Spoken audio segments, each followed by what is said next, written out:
Hi, Dr. Zaid. Firstly, I just want to find out from you because you mentioned that not all of the cases were solved. In fact, from what I gathered, it's only the tip of the iceberg that's been touched. Are you able to give us an indication of, say, the ratio of the solved versus unsolved cases? Solved, that's a difficult thing. What does solved mean?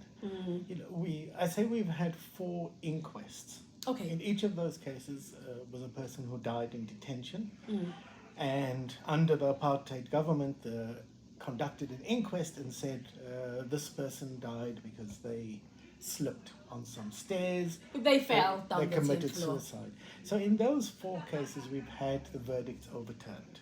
All 4 cases? All 4 cases. Wow, okay. Timol, Agat, Hafaji, Imam Harun. And there are a number of other cases that are now going for inquest. The Craddock 4 case, unfortunately, was due to start a couple of months ago. It's been delayed until next year.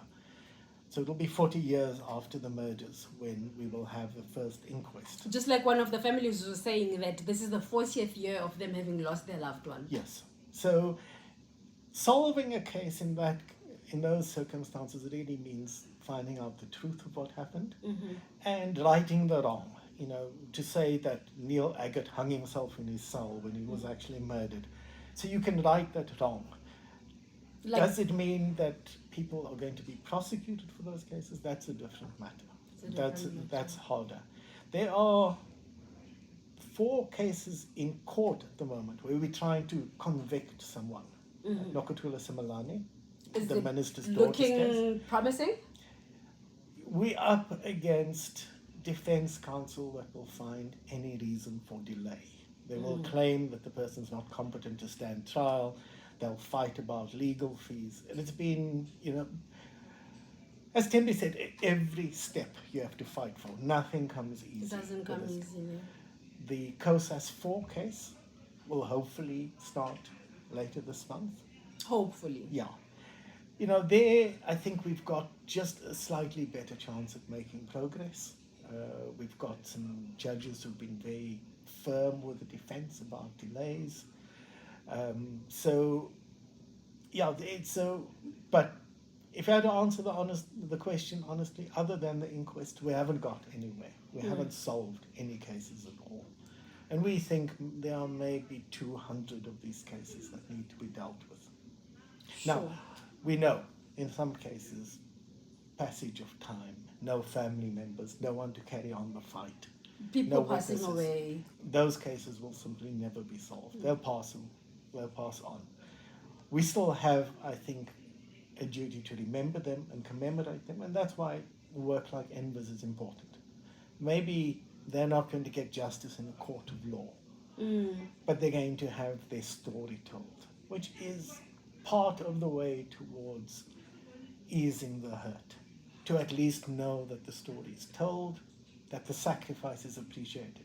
This is not just history. The sacrifice is appreciated. Yeah. The Minister of Sports, Arts and Culture indicated the other day that he had successfully repatriated some of the remains of South Africans from the struggle days who had been exiled, who died in other countries outside of South Africa. Talk to me about the kind of hope that bringing those people back to their country of origin inspires in the families, such as the families that are going to be in the series. Yeah, so none of Nokuthula Simelane, the remains have never been found. No one's come forward. People have come forward and say, yes, she was tortured and murdered, but no one's come forward and said where the body is. And who did the torturing and the murdering? We sort of know who did the torturing and murdering, but even though they simply haven't had the decency to say, here is what happened. And remember, that was the TRC's deal, that they could have said what happened. Yes, you only get immunity if you speak 100% of the truth, essentially truth and reconciliation. Yeah. So yes, repatriating the remains of struggle victims who died, that I think is a great thing. Does it really affect the sort of cases we're dealing with? No. So yeah, it's almost an entirely different matter. And the minister sport, art and culture would like to take credit for everything. I'm fairly sure that he was playing fly half in the last Springbok team, but leave that in. Unfortunately, I cannot comment on that without getting in trouble. Okay, I was going to ask you 4 questions, but I think we've gone a bit over time, so I'm just going to go to one last question. Presidents in this country have notoriously been accused of crimes. And I'm mentioning this because of what was discussed earlier by the panel, to say that decisions are not being made in terms of all of these TRC cases. So the consensus among South Africans generally is that the reason why these presidents, because been more than one president, these presidents, post-apartheid presidents who've been accused of crimes, have never had to face the full might of the law, is because they know things about certain people. So when these people are not making the decision, when the state is not making the decisions that need to be made for these cases that you are working on to move forward, does it not give a similar sort of implication to say that somebody knows something, somebody is protecting someone, and they're not speaking because they don't know, they're not making the decision because they don't have the capacity to make the decision, but they are not making the decision because if they do, somebody might be implicated whom, if the country finds out that such and such a person did X, Y, Z, the country's going to go into disarray. Yeah. So I think it's easy to speculate on why these decisions were made. Questions of, were people compromised? Did they have skeletons in their closet? Were they scared that if they proceeded, they'd also be implicated? Or dead. The point is, we don't know.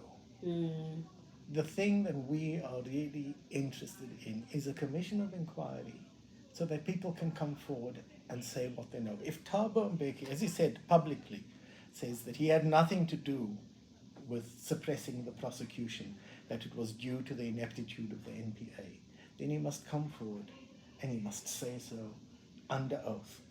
And the people who know different will say so under oath. And we will try and find each case will truth. present its own evidence. Yeah. But at the moment, what we have is conjecture and speculation. He said, she said. Yeah. And that's simply not good enough for such an important thing. Of course. This decision not to prosecute. People have to account for it. And if they've made poor decisions, then they must face the consequences, like we all do. It essentially just gets back to the whole point of the TRC.